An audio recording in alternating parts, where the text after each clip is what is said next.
Hi, Charlene. Victor waved at the poor office manager, as he rode through the town square while on top of his new mount, the black beast of Murmurin. What's up? The guild manager glared back at him. Her office was composed of a board, a desk, and a chair in the middle of the town's square, gnolls and kobolds often checking the few requests available. Murmurin had grown thrice-fold since the War of the Horde, with minions building more houses or tents to accommodate newcomers. A giant stone statue of Vainqueur stood in the middle of the town, with Vainqueur Jr. buried underground right next to it, ready to ambush anyone trying to pull the false sword. They had been forced to equip the locals with axes and spears, or otherwise, Jr. became jealous and tried to eliminate the competition. Even Victor's rapier had suffered his envious wrath. Since he reaped most benefits by wielding a scythe, Victor gave Red Ranger the musket which he stole from Vilman.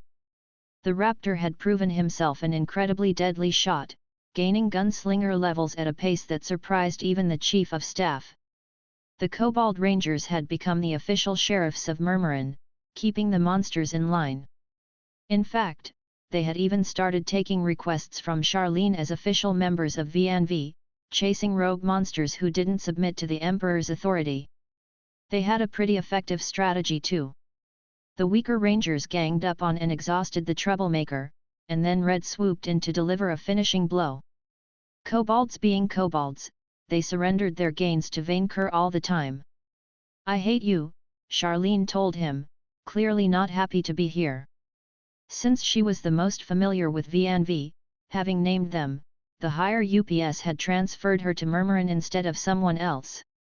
"I hate you and that dragon so much." "No need to be snappy," Victor replied. "I'm still sore about that iron plate. Our company destroyed an ancient lich who killed gold-plated adventurers, and we're not even bronze. They took the politically safe path with your company. I wonder why. Since civilized species feared Vainqueur, only other monsters and unsavory characters had started moving into Murmurin. Which meant only monsters or close-enough creatures like Jules the Ghoul made up the company, and with his new perk, even Victor counted as one now. They were the first fully inclusive monster adventurer company. Also, just feel thankful I let you keep your adventurer fee behind Vainqueur's back, he told Charlene. No tax, so spoke the Emperor. I wouldn't even be here if you hadn't told that dragon about classes and levels. If it had been anyone else getting that rapier, Vainqueur would have destroyed the nearby villages in his fury, Victor pointed out, before glancing at the board. We're looking for princess-oriented quests. With 3 princesses, and which would make Brandon Moore's life miserable if possible. Do you have any? She gave him the "Are you serious" look, then twitched upon realizing he wasn't. She stared at him blankly, then turned around, seized an isolated request on the board, then gave it to him. The Demon King's captive rank, gold. Giver, King Roland Gardimagny. Brandon Moore is a fiend infamous for collecting foreign beauties as trophies. Imperial princesses from the fallen Sablaris Empire, noble ladies from the Harmonian League, and the king's own niece, Princess Merville, abducted as a child during the war and kept as a political hostage. The king offers a boon to the rescuer of Merville, so long as it is within the bounds of reason. A harem? Moore kidnaps women as brides? No, of course not. He sacrifices them to demons for power. Yet, somehow that made it sound better. Moore has captive princesses kept in his capital of Moria, so if you want to die to the Demon King, please consider picking it up. Like the salt of the earth, Croissant joined them, aiming for Victor, but his eyes getting sidetracked upon catching sight of Charlene. Oh, Croissant looked at the office manager like an appetizing meal. Vic, you didn't tell me you knew such a pretty woman. The guild manager smiled, slightly charmed. Thank you. I love mature women with lots of meat on them. Victor shuddered at the wording, while Croissant put an arm on the guild's counter. What's your name, pretty one? Charlene. I'm Croissant. I run this town. He did, Victor clarified, the werewolf glaring at him. This just encouraged the adventurer. Now he's run over. Did they ruin your life too?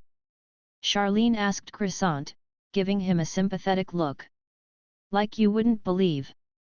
The werewolf returned to his flirting. Why don't I give you a tour of the place, especially the spots the dragon doesn't know about yet? Charlene's mood improved tremendously. This town may not be so bad after all. Yep, they would end up together. Although Victor still wondered if Croissant intended to eat her or flirt, maybe even both. Before I vomit on Charlene's counter, why are you here, Croissant?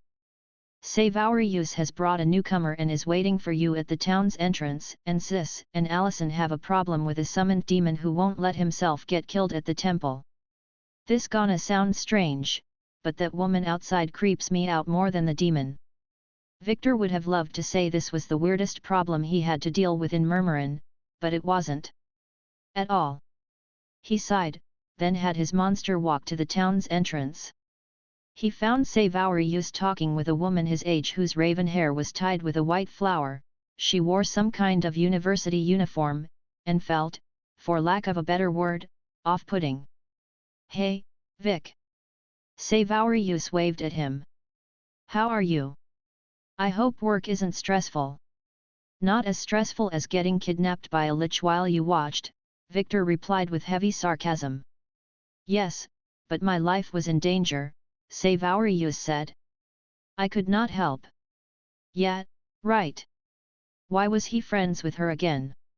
For the food, he decided. And maybe the crests, if she could smuggle one as he asked her to. If only Furibon had left one behind, but he had sent all of those found in the region to Brandon Moore to empowering his soldiers. His eyes settled on the newcomer. And who might you be? Remember the woman I told you about?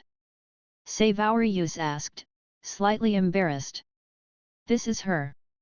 My name is Lucy Lavere, of the Royal University of Gardy-Magny, the newcomer said with a formal, professional posture. I heard a lot about you and your master, Lord Victor. Oh? From whom? According to Savarus, this woman belonged to the Nightblades, and so she was bad news. Many, but especially my new friend Henry. Since the debacle with the Scorchers, I keep an eye on him so he does not get into trouble.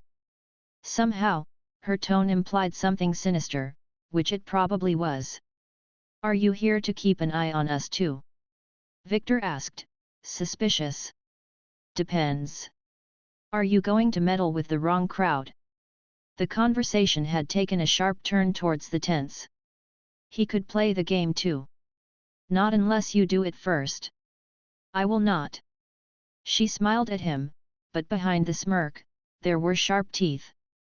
I choose my friends carefully, and I think you may be a trustworthy, reliable fellow.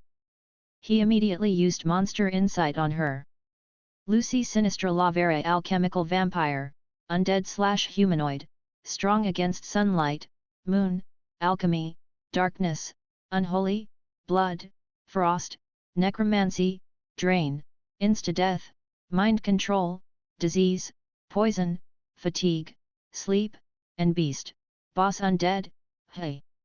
Weak against holy, fire, life, berserk, manslayer, and dead slayer. The Archmage Nostradamus prized student and top spy. Secretly a deadly monster lord and the criminal mastermind behind the Nightblades Syndicate. She's evil with a capital E, much stronger than anyone in Murmurin except Vainqueur, and currently reading your thoughts with creepy undead mind reading. She knows you know. In short, thou art bleeped. Interesting perk that you have, the woman said, amused. How the hell can you walk under the sun? Victor asked, his hand reaching for his scythe while Savarus watched, disturbed. Fairy flowers, gifted from one of my teachers, she replied, caressing the flower in her hair with her fingers. I am repaying the favor by carrying some politically minded tasks. Savarus told me you asked the Nightblades to support the Scorchers. Victor put the two and two together, growing more and more uneasy. You are the one who handed Henry to Gustav and Vilman. Are you working for Ishvania? sometimes. Sometimes, I work for Gardy Magni. Nostradam asked me to report on your new empire. The name amused her as much as it did Vic, but do not worry, I have no intention of bothering you.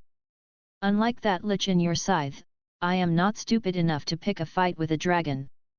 In hindsight, I would not recommend it, no, Furubin whispered from in the scythe, annoyed. I have come for Nightblade business alone. We are looking for a warehouse that could serve as a relay for our black market endeavors. If you agree to leave us alone, so will I. I will even turn a blind eye to your desertion. You know the usual punishment. Are you threatening me? Victor wasn't amused. No repossession here, or waste disposal, or Vainqueur will have you killed. Certainly, Lavere said. Who in their right mind would try stealing from a dragon? Victor glanced away. You were. The vampire chuckled. Oh my, how far you have gone since then. You have even learned necromancy. Perhaps I could even give you private lessons. Was she flirting or threatening him? Victor couldn't tell and didn't want to. In any case, she was creeping him out like nobody else ever did. As a token of good faith, I will tell you a secret, Lavere said. After you took out Furubin, Brandon Moore has decided to get off his throne and come for you personally. Expect an ambush in the near future. Well, that made attacking him in his capital a preemptive counterattack then. Sav, give her the official history of Murmurin, the War of the Hoard. It has been transcribed from our Emperor's mouth to paper by our scribe, Pink Ranger, and then duplicated by mimic printing presses. Creatures capable of transforming in nearly any items had turned out surprisingly useful, once Victor could provide them directions. He would order one of them to keep an eye on that woman while she stayed in town. It won't work, Lavere replied, reading his mind, before taking her leave with Savaurius. See you soon, Vic. Victor rode to the village's main temple a lot less confident than before. The temple the gods Isengrim and Cybele shared wasn't a temple as much as a druidic circle, 10 olive trees circling 2 statues of the deities. Isengrim was represented as a white deer whose horns ended in blades, with the goddess Cybele was an incredibly beautiful woman, with flowers for hair, vines for a dress, and horns of wood. Victor climbed down his undead ride, who Allison had forbidden inside the area, and walked inside the circle. He found his fellow Earthling and Chocolatine keeping watch over a huge prisoner. The priests had trapped a demon in a circle of runes, a huge, bipedal, insectoid monster with ice plates for an exoskeleton and sapphires for eyes. The creature looked big and nasty enough to tear Victor in half with its 2 pincers. He immediately used monster insight on the fiend. Malfeasant bug demon, demon/insect, strong against unholy, frost, water, physical, disease, poison, critical hits, petrify, bug, and swarms. Weak against fire, holy, demon slayer, and bug slayer. An ice demon with unconventional ideas and a greedy streak that rivals dragons. Local manager of one of Hell's corporations, Infer Corp, which is a completely legitimate business mindful of post-mortem customer safety.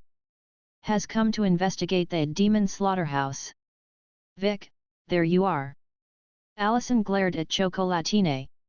She summoned that thing in the temple, and now I cannot give offerings to my goddess properly. It was an accident, the young werewolf retorted. I intended to summon an imp like always, but a major demon came through instead. 300 lesser fiends went missing after using your summoning line, and my superiors sent me to investigate, the demon rasped with a smarmy voice, glancing at Victor. Are you the legitimate authority? The Grand Dragon Vizier Victor Dalton. Lord Victor for short. He was sick of his full, pompous title. Malfeasant, is it? Your kindred had, how to say it, dragon accidents, and then were recycled. I do not follow. Victor pointed at animated demon skeletons building up a house next to the druidic circle, the bug fiend looking at them, then at Victor, then back at the undead. You killed my kind, to raise them as mindless slaves. Victor cringed at the wording but nodded, as the demon's cold eyes peered into his soul. You mortals say hell is other people, but they are wrong. Hell is people like you. The fact it came from a goddamn demon made it all the more shameful. Which is to say, hell needs people like you. The demon's tone turned admirative, much to Victor's confusion. People who care about the bottom line. About profit. Mortals who are ready to sully their hand for their greater good. Wait, you're not mad. Please, Lord Victor, call me Malphite, the demon replied with a charming voice. No, I am not mad. In fact, I misjudged you. I feared that you were cunning demon hunters, but you have the trappings of a good business partner. Let's make a deal. So I can keep summoning demons for more food. Chocolatine asked, hopeful. Not in the temple. Allison chided her. And no. But we have more carnivores than meat. We cannot sustain our ecological niche without sacrifices. Her argument surprised Victor, who found it rather well thought out. Not that the demon cared. I will reroute the summoning channel to send you victims of corporate downsizing and violent layoffs. By having you deal with the severance package, we can cut corners on our execution costs and you get free labor. Everybody wins. Victor wanted to be horrified at the sheer callousness, before realizing he should have expected something like that from a hellspawn. Lord Victor, since you seem interested in economically developing your region, I have fantastic opportunities for you. Succubus brothels, casinos, you are seriously asking me for hell's permission to invest there? Victor asked, dumbfounded. Taking over the mortal world by force? Treacherously twisting the terms of Faustian bargains? It damages our PR, and angels have a killer marketing department. If we want to improve our shareholders' sole dividends, we must offer clear deals where mortals are so happy with our customer service, that they convince their friends and families to sell their souls too. Buying souls by doing good business. That's my motto. Victor had more urgent matters to deal with than vague corporate promises. Also, hell. We picked a fight with the local Demon King's forces. Brandon Moore? His mother runs a demon corporation different from ours.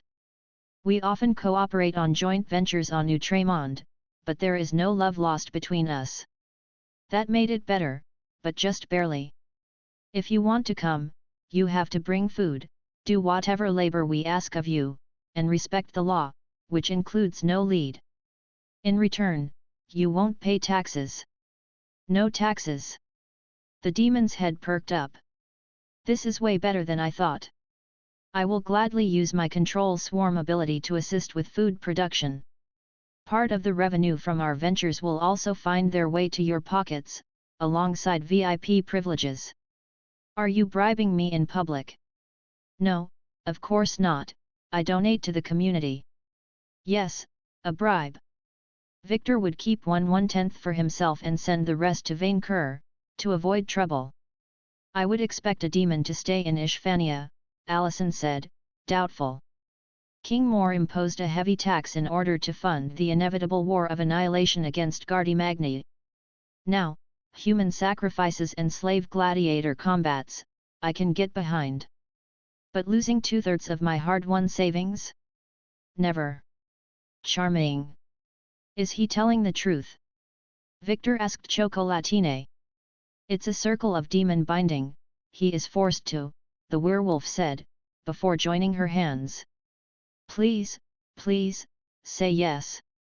Victor rolled his eyes, before considering it. They needed food and money that much, and he had already stepped as low as selling corpses for money. On the other hand, he was wary to give a demon a permanent residency in Murmurin, even one promising to behave.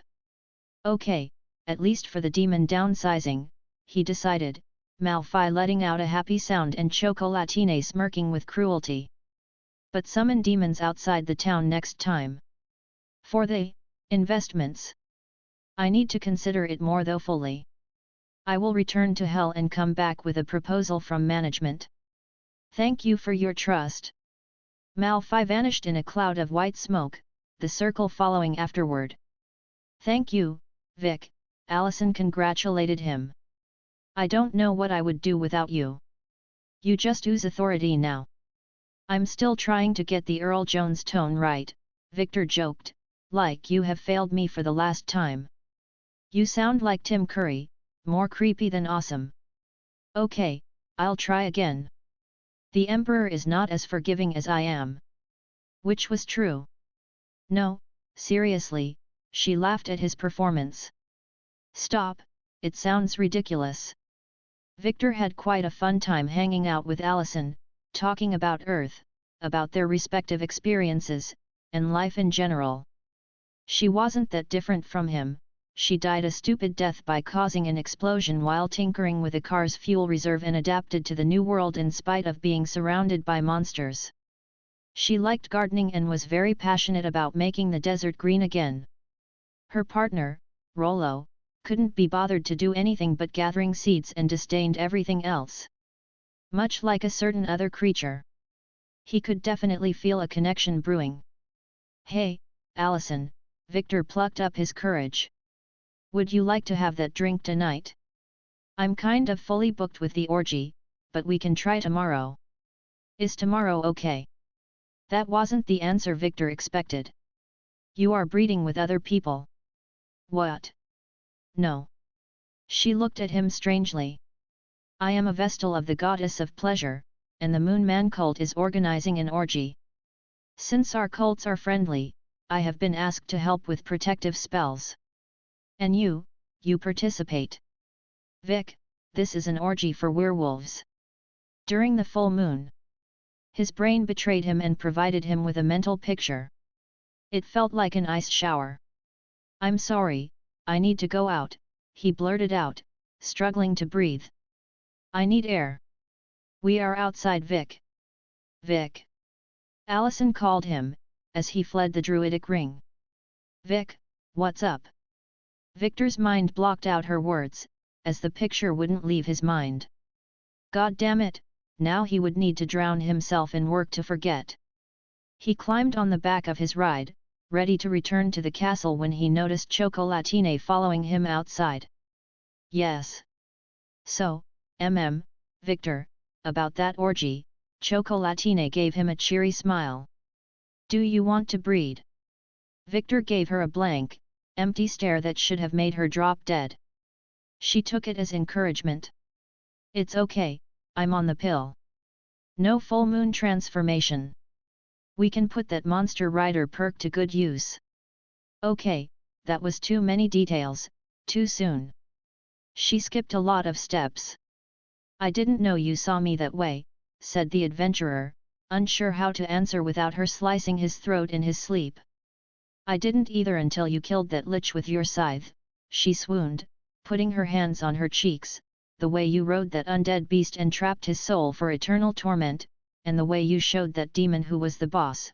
Victor suddenly realized that his monster-oriented perks combined with his increased charisma meant monsters may see him as quite the catch. All that time he had failed at pursuing human women when he should have asked out werewolves instead. On one hand, she was cute, and somewhat nice when demons and undead weren't involved, but on the other hand, she was Chocolatine. And the crazy gleam in her eyes. "No. Definitely not. I'm sorry, but I don't want to ruin our friendship," Victor lied, leaving her crestfallen. No way he would bleep her except to save the human race. Even Victor had standards.